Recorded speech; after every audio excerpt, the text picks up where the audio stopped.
എന്താ എന്നെ ഇങ്ങനെ നോക്കണേ? ഒന്നുമില്ല. അതിരാത്രി ആയി, ഉറങ്ങാതെ എന്തെടുക്കാണെന്ന് നോക്കാൻ വേണ്ടി വന്നതാ. ഞാൻ വെറുതെ അങ്ങനെ ഇരുന്നു, ഉറക്കം വന്നില്ലേ? തന്നെ അലട്ടുന്ന എന്തോ ഒരു പ്രശ്നമുണ്ടല്ലോ. എന്നെയോ? ആ. അങ്ങനൊന്നും ഇല്ല. എന്നാ ലൈറ്റ് ഓഫ് ചെയ്തിട്ട് കിടന്ന് ഉറങ്ങിക്കോളൂ കേട്ടോ.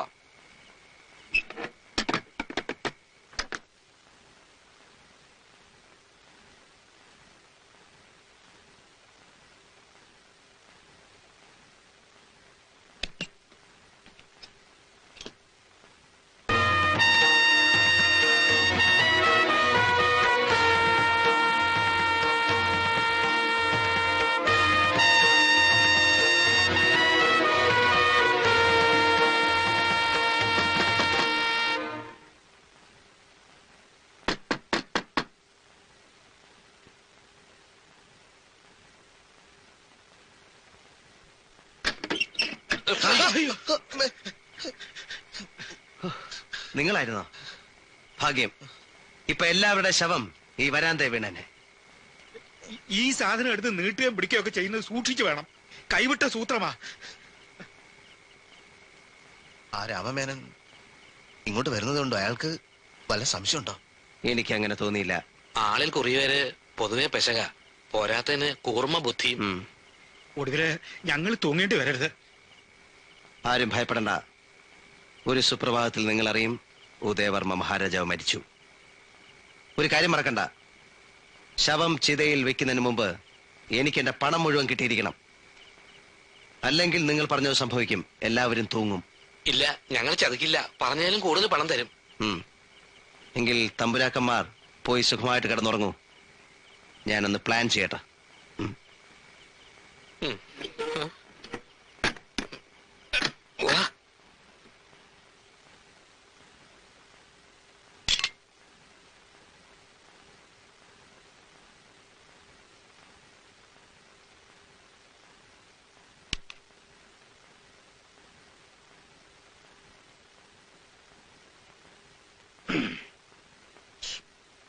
എന്നും ഇങ്ങനെ തന്നെയാ.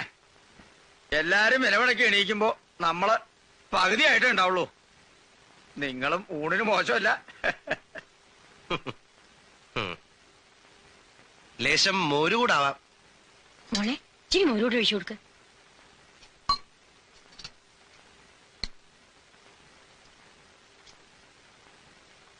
കറികളൊക്കെ ഇഷ്ടമായോ തിരുവേനിക്ക്? അസലായി. കാളൻ ബഹു കേമം. ഇന്നെന്താ അടപ്രഥമൻ? പ്രത്യേകിച്ച് വല്ല വിശേഷമുണ്ടോ? പ്രഥമൻ ഏതെങ്കിലും ഒന്ന് എന്നും ഉണ്ടാവും. ഓ, അപ്പൊ എന്റെ ഭാഗ്യാണല്ലോ. ഇന്നത്തെ പ്രഥമൻ സൗദാമിനിയാ വെച്ചത്. വെച്ചതെന്ന് വെച്ചാൽ മേൽനോട്ടം. ആരാ സൗദാമിനി? ഞാനാണ്. ഓ, ബേഷായിരിക്കണു. ആളെ പോലെ തന്നെ പ്രഥമനും ജോറായിട്ടുണ്ട്. സൗദാമിനിയുടെ മനസ്സ് നിറഞ്ഞു. വലിയൊരു ഇല്ലത്തെ തിരുമേനിയാ പ്രശംസിച്ചത്. നല്ല ഷീത്തുള്ള മുഖം, ബ്രാഹ്മണത്വം നിറഞ്ഞു നിൽക്കുക. വലിയ ജ്ഞാനിയാണെന്നാ രവി പറഞ്ഞത്. പേരുകേട്ട ഇല്ലത്തിയ ഒറ്റ മകൻ. ആരാ? അനന്തൻ നമ്പൂതിരിയെ. പേര് കേട്ട ആളാ. അതേത് കാര്യത്തിൽ അതേ സംശയമുള്ളൂ. ഒന്ന് സൂക്ഷിച്ചോളൂ. പുളിങ്കൊമ്പാണെന്ന് കരുതി കയറി പിടിക്കുന്നത് മുറുക്കും കൊമ്പിലാവണ്ട. ഒരു നമ്പൂതിരിക്ക് മറ്റൊരു നമ്പൂതിരിയെ കണ്ടുവിടാന്ന് പറഞ്ഞ ശരിയാ. ഏടത്തി, സൗദാമിനിക്ക് ചേരുന്നുണ്ടെങ്കിൽ ഏടത്തി അങ്ങോട്ട് ആലോചിച്ചോളൂ. അമ്മാമ വിളിച്ചു എന്ന് പറഞ്ഞു. ആ, വിളിച്ചു. തന്റെ ചങ്ങാതി ഒരുത്തൻ വന്നിട്ട് പോയോ?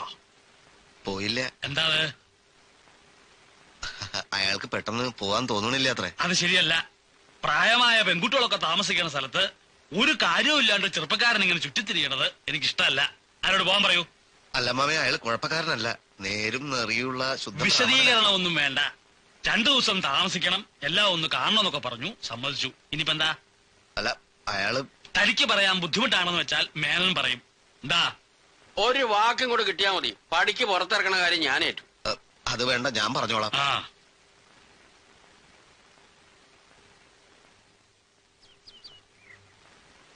എടോ, എന്താണ് തന്റെ പ്ലാൻ? തന്നെ പോലെ ഒരു കഴുതിയെ വിഡ്ഢിവേഷം കെട്ടിച്ച് ഇവിടെ കൊണ്ടുവന്ന് എന്നെ വേണം തല്ലാൻ. ദേ, ഒരുമാതിരി ചെറ്റത്തരം പറയരുത്. അനന്തൻ നമ്പൂതിരിയാകാൻ പറഞ്ഞു, ആയി. നല്ല മാന്യമായിട്ട് പെരുമാറണം, ഡീസന്റ് ആയിട്ട് തോന്നണം എന്ന് വേണ്ട. നിങ്ങൾ പറഞ്ഞതൊക്കെ ഞാൻ ചെയ്തു. ഇനി ഞാൻ എന്താ ചെയ്യേണ്ടത്? ദൗർബല്യങ്ങൾ മനസ്സിലാക്കി കൂടുതൽ അടുക്കണമായിരുന്നു. താൻ അവിടെ ഇവിടെയും വായിൽ നോക്കി ഒട്ടിപ്പിടിക്കണമായിരുന്നു. ഒട്ടിപ്പിടിക്കാൻ ഞാൻ എന്താ ഫെവിക്കോൾ ആണോ? ഫെവിക്കോൾ ആവണമായിരുന്നു. ഇനി നോക്കാം. ഇനി നോക്കാൻ തന്നെ പിടിച്ച് കഴുത്തെ പിടിച്ച് പുറത്തേക്ക് ഉള്ളതിന് മുമ്പ് പെട്ടിയും കിടക്കൊക്കെ എടുത്ത് ഇറങ്ങിക്കോ. അതെ, ഞാൻ ചെറിയൊരു നമ്പർ ഇട്ട് നോക്കിയാലോ? എന്ത് നമ്പർ?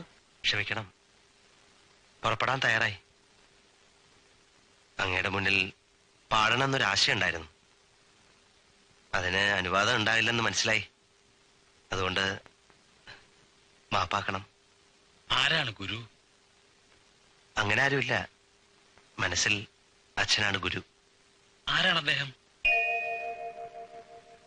പറഞ്ഞോളൂ. എവിടെയോ കേട്ടുമറന്ന ഒരു ആലാപന ശൈലി. അച്ഛൻ പ്ലാക്കുറിശി വാമദേവൻ നമ്പൂതിരി. അദ്ദേഹമാണ് എനിക്ക് സ്വരങ്ങളൊക്കെ പറഞ്ഞു തന്നത്.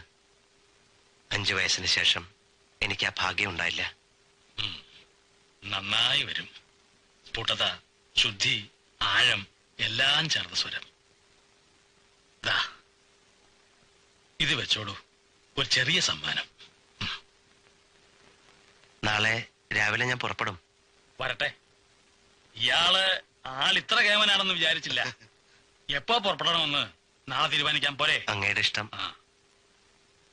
ആ, എങ്ങനെയുണ്ട് പാട്ട്? ഇഷ്ടായോ?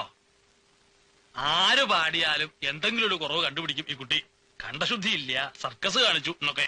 ഇതിനെന്തെങ്കിലും കുറവുണ്ടെങ്കിൽ നേരിട്ട് പറഞ്ഞോളൂ.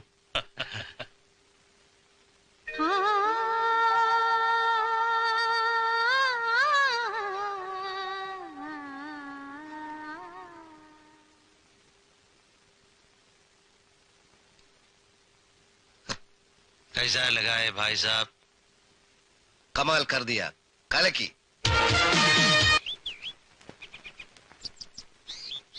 ഇനിയിപ്പോ താൻ ഇയാളുടെ മാത്രമല്ല നമ്മുടെയും സുഹൃത്താണ്.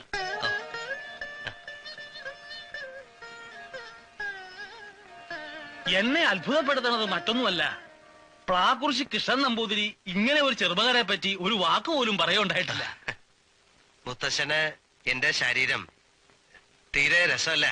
മെഴുക്ക് പുരട്ടിയത് പോലുള്ള ശബ്ദം എന്നാ പറയാറ്. ശബ്ദം പിന്നെ പാറ പോലിരിക്കണോ? സംഗീതം ശ്രവണസുഗതമായിരിക്കണം. മുറ്റത്തെ മുല്ലയ്ക്ക് മണമില്ല എന്നാണല്ലോ പറയാറ്. ഓ, ഇങ്ങനെ ഒരു പഴമൊഴി പറയാനും മാത്രമുള്ള സഹൃദയത്തൊക്കെ ആയോ തനിക്ക്? ഏതായാലും തിരുമേനയുടെ സൗഹൃദം കൊണ്ട് ഗുണമുണ്ട്. മുല്ലപ്പൂമ്പൊടി ഏറ്റുകിടക്കും കല്ലിനുമുണ്ടാം ഒരു സൗന്ദര്യം. സൗന്ദര്യമല്ലടോ, സൗരഭ്യം. ഇതാ ശരിക്കുള്ളത്. എന്താ തനിക്കൊന്നും പറയാനില്ലേ? അമ്മാമ്മയുടെ മുന്നില് ഇത്തരം മണ്ടത്തരങ്ങൾ പറയാൻ എനിക്ക് പേടിയാ. ഔ, മലയാള ഭാഷ രക്ഷപ്പെട്ടു. അല്ല, അപ്പൊ ഇല്ലത്തൊക്കെ എഴുതണ്ടേ? കുറച്ചു ദിവസം കഴിഞ്ഞേ വരുള്ളൂ. ആവശ്യമില്ല. പഠിപ്പൊക്കെ തീർന്നതിന് ശേഷം പ്രധാന ജോലി ഈ സർക്കിട്ട് തന്നെയാ. ഒരു പോക്ക് പോയി കഴിഞ്ഞാ പിന്നെ 2-3 മാസം കഴിഞ്ഞേ തിരിച്ച് ഇല്ലത്തെത്താറുള്ളൂ. അപ്പോ വേളി വേളി തരപ്പെട്ടില്ല. തരപ്പെട്ടില്ലന്നോ? അതെന്താ? എന്ന് പറഞ്ഞാ പറ്റില്ല. അല്ല, ഈ സംഗീതം മാത്രമേ ഉള്ളോ അതോ? അല്ല, പല വിദ്യകളും ഉണ്ട്. സംസ്കൃതം, സാഹിത്യം, കവിത. ഓ, കവിതയുണ്ടോ? എന്നാലൊന്ന് നോക്കണമല്ലോ. കസ്തൂരി തിലകം ലലാട.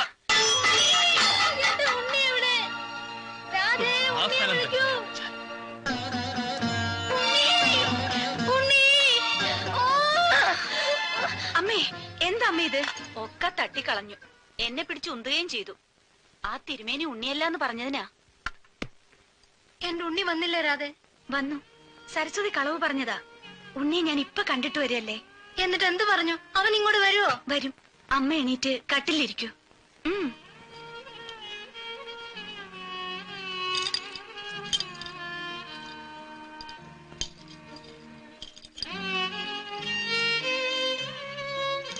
സരസ്വതി, പാല് കൊണ്ടുവരൂ.